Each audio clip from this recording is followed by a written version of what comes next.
எழுதின சுவிசேஷம் 7ஆம் அதிகாரம் 9வது வசனம் முதல் 11வது வசனம் வரைக்கும். உங்களில் எந்த மனுஷனானாலும் தன்னிடத்தில் அப்பத்தை கேட்கிற தன் மகனுக்கு கல்லை கொடுப்பானா? மீனை கேட்டால் அவனுக்கு பாம்பை கொடுப்பானா? ஆகையால் பொல்லாதவர்களாகிய நீங்கள் உங்கள் பிள்ளைகளுக்கு நல்ல ஈவுகளை கொடுக்க அறிந்திருக்கும் போது பரலோகத்தில் இருக்கிற உங்கள் பிதா தம்மிடத்தில் வேண்டிக் கொள்ளுகிறவர்களுக்கு நன்மையானவைகளை கொடுப்பது அதிக நிச்சயம் அல்லவா? இங்கே ஆண்டவராய் இயேசு கிறிஸ்து பரலோக தகப்பனையும் பூலோக தகப்பன்மார்களையும் ஒப்பிட்டு பேசுகிறதை இங்கே நாம் பார்க்கிறோம். பரலோக தகப்பன் யார் என்பதை அவர் இங்கே வெளிச்சம் போட்டு காண்பிக்கிறார். பூலோக தகப்பன் யார் என்பதை அங்கே வெளிப்படுத்தி காண்பிக்கிறார். உலகத்தில் மனுஷர் இருக்கிறார், தகப்பன்மார்கள் இருக்கிறார்கள். தகப்பன்மார்கள் பாருங்க, அங்கிருந்து வரும்போதே மகனுக்கு நாட்டுக்கோழி முட்டையை வாங்கிட்டு வர்றாங்க. அங்கிருந்து வரும்போதே மகனுக்கு என்ன செய்யறது? சிக்கன் 65 வாங்கிட்டு வர்றது. அங்கிருந்து வரும்போதே மகனுக்கு நாட்டு வாழைப்பழம் வாங்கிட்டு வர்றது. ஏன்னா அதான் என் மகனுக்கு ரொம்ப பிடிக்கும். கத்த சொல்றாரு, ஏப்பா பொல்லாத தகப்பனி, பரலோக தகப்பனோடு ஒப்பிட்டு பார்க்கும்போது நீ யாருதான்? பொல்லாத தகப்பன். ஏன்னா பொம்பளை பிள்ளைக்கு ஒரு மாதிரியா செய்வேன், ஆம்பளை பிள்ளைக்கு ஒரு மாதிரியா நீ செய்வேன், மூத்த பையனுக்கு ஒரு மாதிரியா செய்வேன், இளைய பையனுக்கு ஒரு மாதிரியா செய்வேன். உன்னை பற்றி எனக்கு தெரியும்.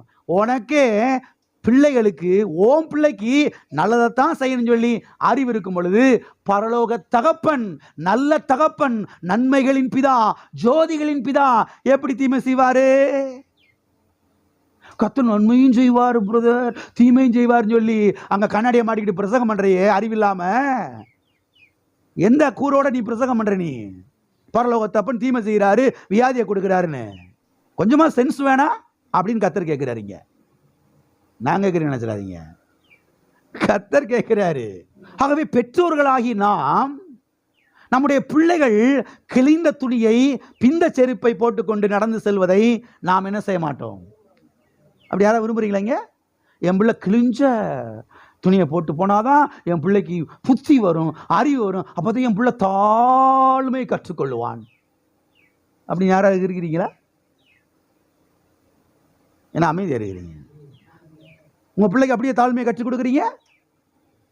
பிஞ்ச செருப்பு வாங்கி கொடுத்து, கிழிஞ்ச பிளாட்பாரத்தில் 45 பைசாவுக்கு விற்கிற துணியை வாங்கிட்டு வந்து கொடுத்து அதவா தாழ்மையை கற்றுக் கொடுக்குறீங்க? எந்த தகப்பனும் எந்த தாயும் தாவனா கிழிஞ்ச ட்ரெஸ்ஸை போட்டால் கூட பரவாயில்ல, நான் பிஞ்ச செருப்பு போட்டால் கூட பரவாயில்ல, என் பிள்ளை என்ன செய்யணும்? அந்த தகப்பனுடைய உள்ளம், இந்த தாயோடைய உள்ளம். அருமையானவர்களே கவனியுங்கள். பெற்றோர்களாகிய நாம் நம்முடைய பிள்ளைகள் அவமானப்படுவதை, நாம் அவமானப்படுவதை என்ன செய்ய மாட்டோம்? விரும்ப மாட்டோம். ஆமென். ஏன்னா அதான் சரி, அதுதான் சரி. நம்முடைய பிள்ளைகள் பஞ்சத்திலையும் பசியிலையும் பட்டினியிலையும் வாழ்வதை நாம் என்ன செய்ய மாட்டோம்? விரும்ப மாட்டோம். ஏன்னா அது வெட்கத்தை என்ன செய்துவிடும்? உண்டு பண்ணிவிடும். கவனிங்க, இதை போலத்தான் பரலோக தகப்பனும் அவருடைய பிள்ளைகளாகிய நாமும் பசியிலேயும் பட்டினியிலேயும் தரித்திரத்திலேயும் வாழ்வதை அவர் என்ன செய்யவில்லை? விரும்பவில்லை.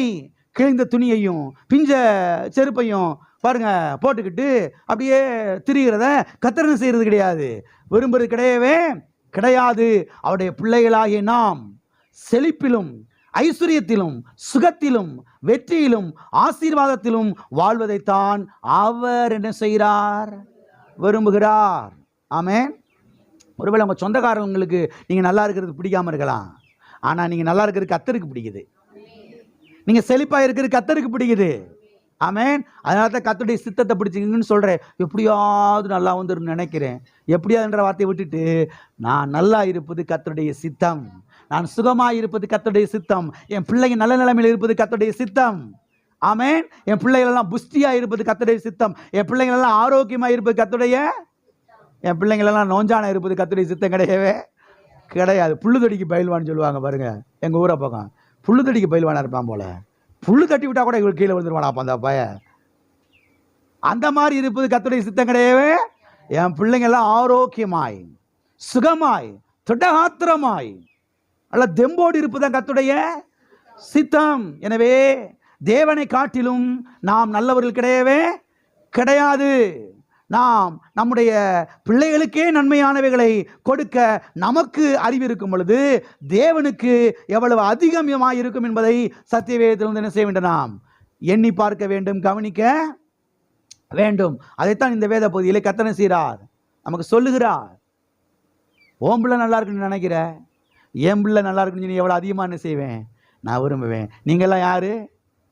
அவருடைய பிள்ளைங்க. நீங்கள்லாம் நல்லா இருக்கிறத கர்த்தர் விருப்பப்படுகிறார். ஹல்லேலூயா. நீங்கள்லாம் நல்லா இருப்பதை கர்த்தர் என்ன செய்கிறாரு? விருப்பப்படுகிறார். எல்லாம் கரங்களை வைத்து சொல்லுவோம். என்னுடைய பரலோக தகப்பன் மிகவும் நல்லவர். நான் நன்றாய் இருப்பதை அவர் விரும்புகிறார். நான் வேண்டிக் கொள்வதை அவர் நிச்சயமாய் எனக்கு அருளுவார். எனக்கு நன்மையானவைகளை கொடுப்பது அதிக நிச்சயம். ஆமென். எனவே நாம் இந்த பூமியிலே செழிப்பாய் இருப்பதுதான் தேவனுடைய சித்தமாயும் தேவனுடைய விருப்பமாயும் இருக்கிறது. ஆமென்.